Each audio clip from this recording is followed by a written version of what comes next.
my girlfriend had to bring her boyfriend to the airport. It was 5 o'clock in the morning. My husband was flying home. It was 5 o'clock in the morning, and we met him there, okay, 5 o'clock in the morning. At the airport. Yeah, after everybody was there after the club, so you can imagine the conditions. We were all like, you know, makeup started like going down, everybody's kind of sweaty, whatever.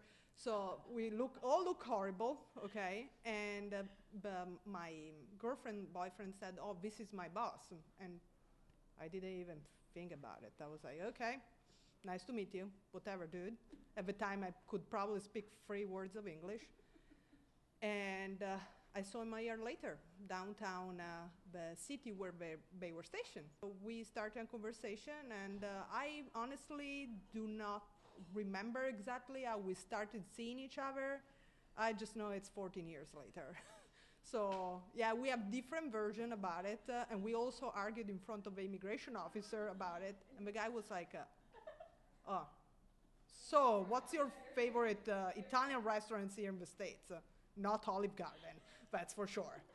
So we got married, this is another interesting story. We got married 3 years later. Okay. And I remember it was May. He was, of course, he was stationed in Italy, but he was doing some training in Germany.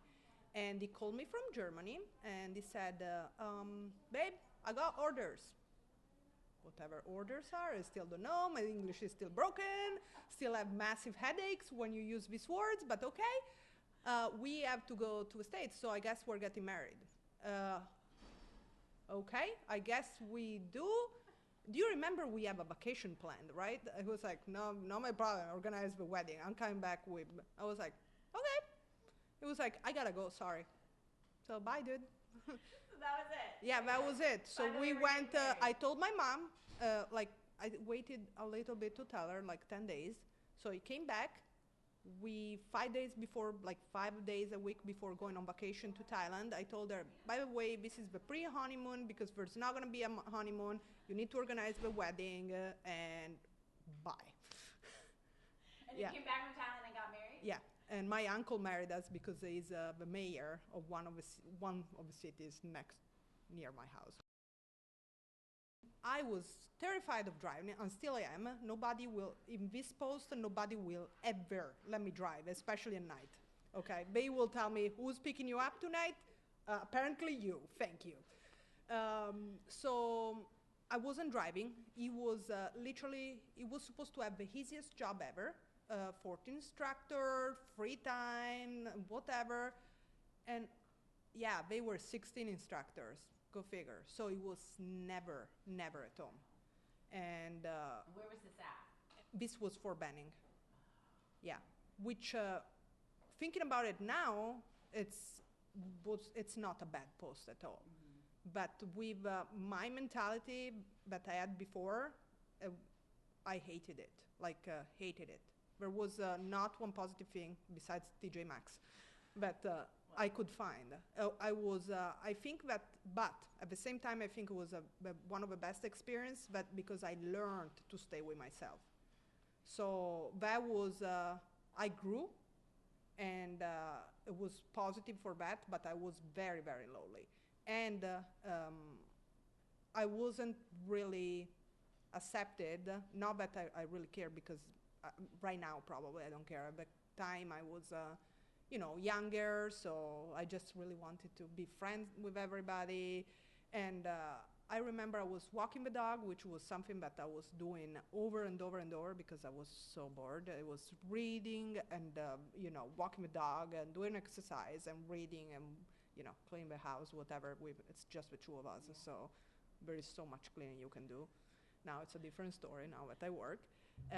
But I remember I was walking the dog, and these ladies thought I had my headphones on, and I heard she's Italian, and the other lady response was, oh, disgusting. I'm like, oh, that's horrible, but thank you very much. I'm not gonna say here what I answered back because it's full bad word. I felt more like I was surrounded by ignorant people. Not discriminated. I will not use that word, okay. But very, like, not able to integrate, which is different from, Yes. discriminating. There was a language barrier. When you are new to an environment, I really believe that it's not the people that have to look for you and try to, make you feel accepted. It's also you that have to mold with your new people, Now it's different because I learned how to approach people, how to communicate, which I think I still have to improve. And I started taking classes at college. I had to restart all my degree again because, of course, here it's not recognized. But just approaching and being approached at school, that make a lot of difference. And then we were at Fort Benning, and we had a bunch of different people living with us all the time. And that helped tremendously because you could hear different accents. They were explaining things, so that helped a lot. And we had, I remember, my husband, platoon leader that lived with us for a little bit, and we were having live conversation all the time. So I have to say, we stayed there 2 years and a half. I think the first year and a half was horrible, and then it started improving. When I finally figured out it was time to leave. And so we went back to Italy for another 3 years. Oh, you did? Yes, Okay. which was amazing because I always say, so I was getting tired of Americans, I was going outside post. I was getting tired of Italians, I was like, peace out, bye, I'm going back to Americans. And then after that, I went to the best post, to me it was the best post, some people doesn't like it, which is West Point. And You lived at West Point. yeah, and I loved it. It was an academic environment. We adopted 40 cadets, no big deal. crazy. So beautiful. Yeah, it's, and then there you talk with a lot of, people with culture that have been around the world, that have different experience. And so that, point out a lot of things that I never knew. And it wasn't the typical, army community. It was different. So that was fun. And after 1 year, we moved to El Paso. Everybody talks bad about El Paso. Yeah, it gets But- a bad rap for sure. Yeah, and instead, I think it was awesome. It was super multicultural. And I almost felt at home there, except for the desert. Yeah. But I thought it was great. The weather was great for me, which I mean, it's kind of weird because I love the weather in West Point, even 4 seasons. But at the same time, I love the hot weather there. But I think since I moved back to the States, I've been on this kick of find something positive about everything, And this is the kind of, mentality I had since the end of Fort Benning, honestly. Because you cannot cry on yourself. You cannot stay there and wait for people to look for you. No, you have to do something to meet people, meet new people, meet good people, choose your people. And so I've been on this kick on find everything positive. Right now, when they ask me, for example, do you prefer America or Italy, America or Europe? And I'm like, I honestly don't know, because at this point, I live in the limbo. Yeah. So I want the best of both countries. I will never be able to have it, but yeah, there are some things that makes me insane about both countries, and some things that make me extremely proud to be part of both countries. So yeah, this is something that I can never say this is better, this is worse. I get very mad to both of them. I'm very happy with both of them. So overall, if you were to look back, and the girl coming out of the club and the airport, Yeah. What would you tell her? Looking ahead, knowing what you know now, 14 or however many years later. I don't think I would tell her anything, because that girl had a lot of fun, even if in bad moments. But bad moments are good moments at the end, because they help you grow.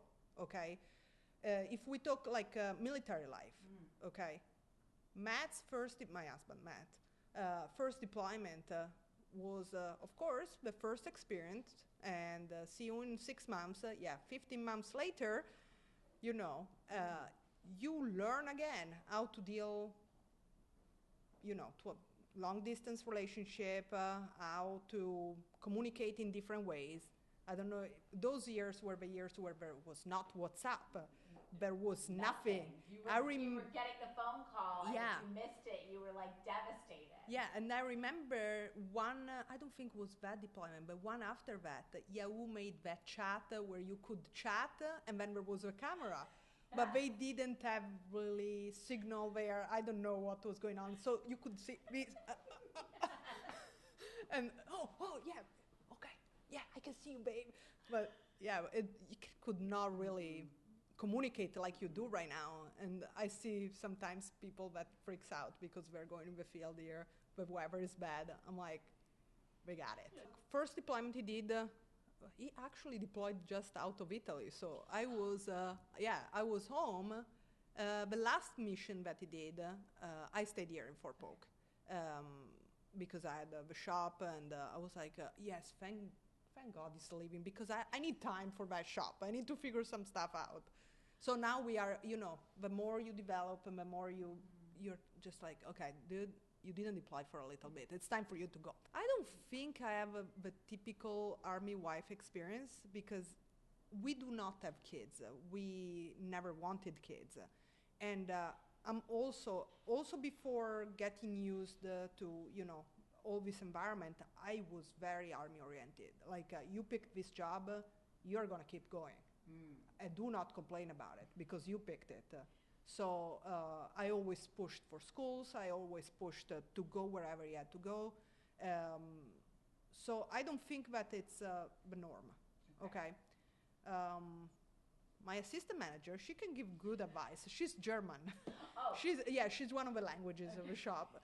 She can give. She's much more, understanding with people. I'm more like categoric. This is what you have to do. We're doing it now. Point A, point B, let's go. Dig in, here we go. Yeah, exactly. Yeah. So, there are many, the main thing is, okay, do you love this guy? Yes, okay. So you're gonna follow him, but are you gonna love what he does too? Okay, because that is a part of his life. Because you can't, if they're really into this job, you can't ask them to take a step back. Because that's part of their heart. That's where what they want to do, that's what they want to do. So are you supportive on this? Because once the guys know that at home there is someone that complains all the time, their mind, it's not in the mission. And that is what I always honestly tell the spouses at battalion, like, support your husband and he will support you. Because complaining doesn't do anything. Find solutions, I never believed in telling people how to do things, but I really believe in encouraging people to do things. So, and get out of the house. Don't stay inside the house. There is virus now, so, okay. Yeah, different story. Yeah. Okay, but get out of the house. And if you don't have anything to do, if you still have to learn the language, whatever, volunteer, wherever. Like me, but I started with volunteering, and they told me, here is the keys of the shop. But volunteering, awesome starting point, especially for someone that is not, a U.S. citizen, and they have to adapt, and they have to know a completely new working system. I think that he was so excited about his career that it just passed it to me. It was like osmosis. And I was like, okay, this is how we do it. But at the beginning, I cannot tell you the headaches with all the PCS. What the hell is a PCS? Permanent change of station. What station? Train station? It's crazy. But you have to just learn the whole process. And I really think that it's your spouse attitude that makes the difference too. I know a lot of spouses that do not have an idea about what their husband do. Okay, I remember at Ranger School, there was a lady that told me her husband was working at Follow Me. The patch Follow Me. I was like I always ask a lot of questions to my husband. Sometimes Yeah. Leave me alone. But he always explained everything, okay? And if I didn't have him, I would ask anybody else, you know? And also helped that I learned English with infantrymen, so that is the language I had to get used to. Yeah, and then, but I mean, it's literally osmosis at the end of the day. So good vibes, bad vibes, it's what you get.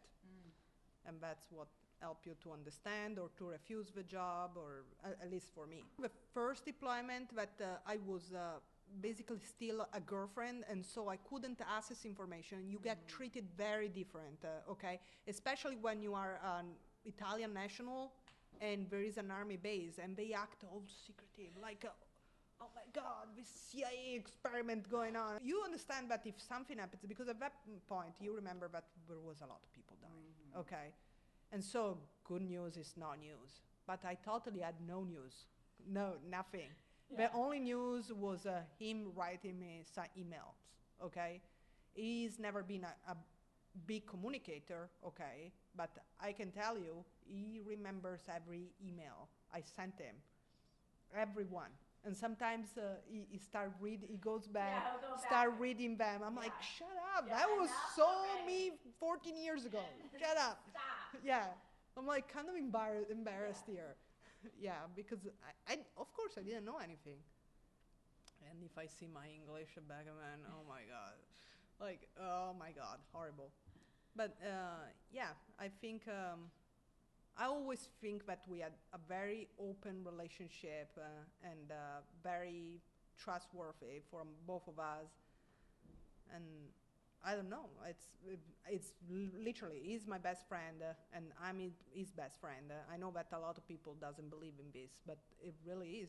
We, like, still nowadays, every time we go home, both of us, we take 30 minutes to, like, release, okay, the day, it came to an end. But then we go on the table outside, we sit down, and you know, maybe I smoke a cigarette because it's the end of the day. I know that it's not a cool thing.